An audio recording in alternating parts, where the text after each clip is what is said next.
harus kita periksa. Tapi kalau korbannya sadar, kita tanya, Pak, kenapa jatuh? Habis itu ada yang sakit, Pak, di mana sakit, dia ngasih tahu, Pak. Sakitnya di kaki. Misalnya kaki sebelah mana, periksa. Oke, Pak Wandi boleh langsung.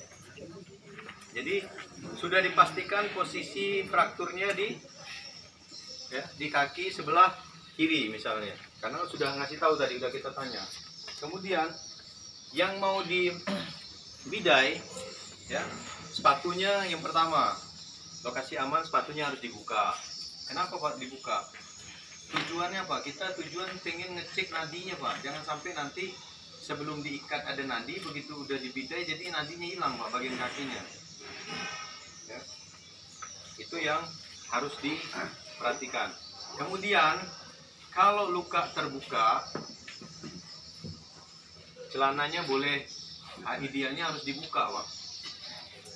Karena apa? Tujuan kita biar kita melakukan pengikatan itu pas, Pak. Boleh digunting, boleh, atau boleh dibuka atau diangkat. Itu digunting aja, Pak. Ya. Tapi kalau korbannya sadar, tanya, Pak. Tanya sama korbannya, Pak. Celananya di mana, Pak? Mau dibuka, mau digunting. Kenapa, Pak? Ya, begitu ditanya harganya 2 juta, Pak, celana. Ya, Pak. Jadi tidak bisa kita maksakan barang itu harus kita potong, Pak, ya. Tapi intinya komunikasi sama korban. Oke, yang pertama silakan Pak Wandi langsung. Oke, pertama sudah kita tanya korban posisi yang sakit di mana, tentukan posisi yang sakitnya, kemudian kita stabilkan. Hanya dipegang gini, Pak. Oke, Pak. Tolong Bapak bantu saya.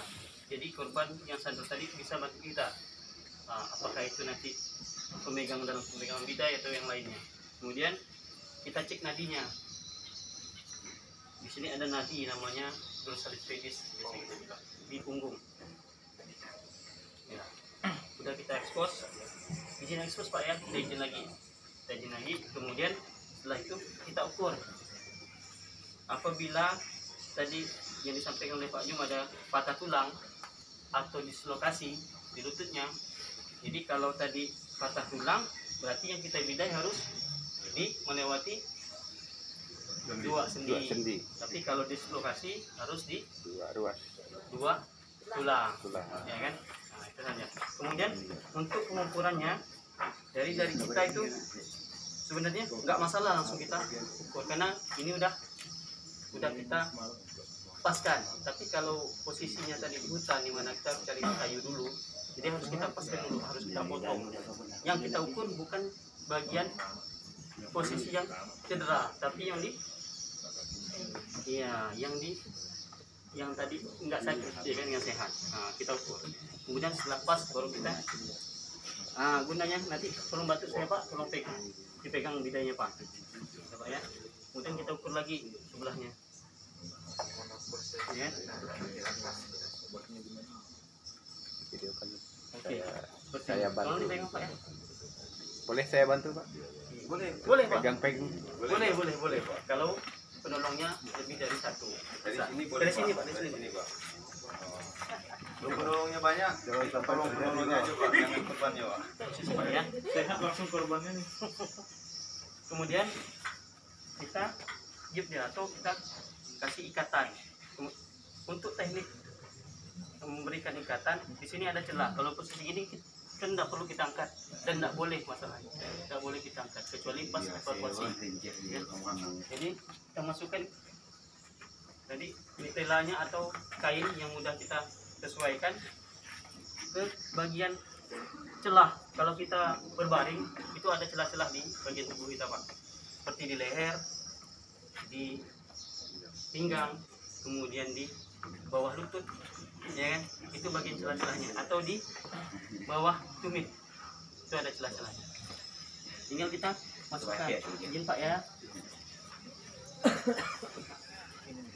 Ya. Kita geser.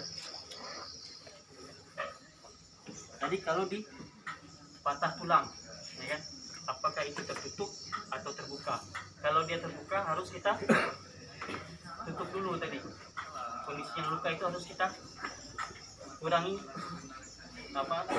darahnya harus kita tangani dulu. Jangan sampai tidak kita tangani. Takutnya tadi yang disampaikan oleh Pak Jung, nanti takutnya ada bakteri atau udara yang masuk ke dalam darah dan kembali ke jantung. Itu yang berbahaya. Itu yang biasa mengakibatkan korban tidak selamat. Biasa kita sebut dengan apa Pak Jung? Emboli Pak Jung. Emboli. Nah, itu yang berbahaya biasanya. Keterlambatan kita menangani korban. Pak Wandi, Siap. untuk lutut yang bergeser gimana penanganannya? Lutut. Nah, kalau lutut tadi kita penanganannya di antara dua tulang dalam pengikatan bidai lurus. Tapi kalau dia posisinya menekuk seperti ini, itu tidak perlu kita luruskan. Tidak perlu kita luruskan. Bayangkan kalau ini tadi lututnya apa sakit, bengkok, kita luruskan apa jadinya? Ya kan? Jadi posisi ini kita kasih bantal. Kita kasih bantal atau yang bisa untuk menopang tekukannya ini, baru kita gigit jadi bidai. Ininya kita bidai. Oke, aman. Berarti bidainya dalam keadaan tertekuk lah kakinya. Iya, ya Pak. Jangan diluruskan. Tapi kalau posisinya lurus, kita tetap bidai lurus. Tapi kalau ini jangan diluruskan. Oke, Pak, kita kalau misalnya patahnya di bagian tulang bahu ini, kan kemarin kan ada kejadian temannya Pak, jadi tulangnya agak menonjol Pak. Ah, jadi gimana Pak? Apakah kita langsung diikat deh? Jadi kalau tulang bahu itu kita bidai lanjut Pak ya. bidai lah. Sama kita masukkan. Tulang bahu ini kan. Tulang bahu itu Patahnya tadi di sini. Ya kan? di tangan. Ya. Kemudian kita lakukan pembalikan. Yang harus kita lewati kuat. Apa ya? Contohnya nanti. Oh iya Pak. Sendiri ya.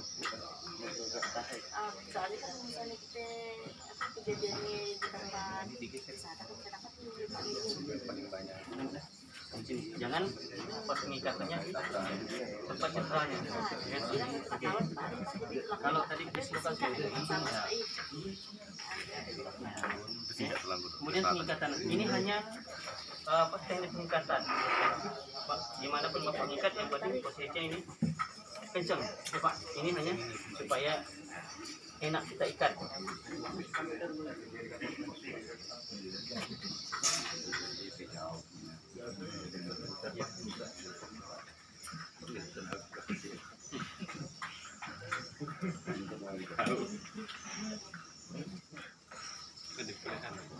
Balikan kanan kenangan begitu.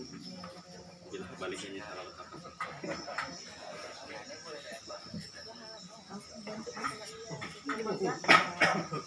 sampai jam 11 buat lapas ya Pak. Cari kita tak praktek. Jam 11 cari kita tak prakteknya Pak ya. Kasih ya. Oke, jadi Pak, ngikatnya jangan berlebihan Pak ya. Ngikatnya intinya jangan di tempat yang luka. Ngikat Bapak terserah. Kalau ini cukup mitelanya seperti ini bagi dua, kalaupun cukup satu langsung diikat boleh. Kalau kurang tinggal ditambah. Jadi tidak harus maksa Pak. Kalau seperti itu nggak cukup, satu ini aja Pak. Tarik sebelahnya. Sambung. Satunya. Boleh. Intinya ngikatnya di samping Pak ya. Di tempat papan bidainya. Kayak sebut papan Pak, karena ini bentuk papan. Tapi kalau Bapak di tempat Bapak tidak ada papan, pakai kayu, pakai apa? Berarti nggak pakai bambu boleh, diikat di bambunya. Ya.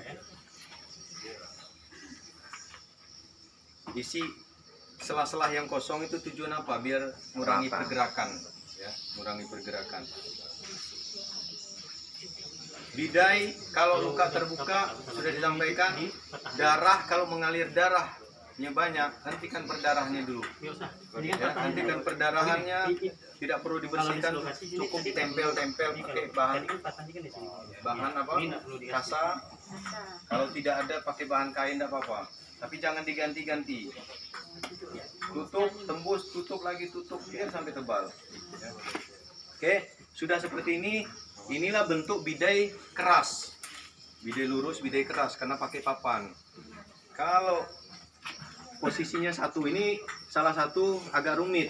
Tapi boleh lagi coba buka Pak Wandi. Jadi nanti Bapak silakan laksanakan yang kedua.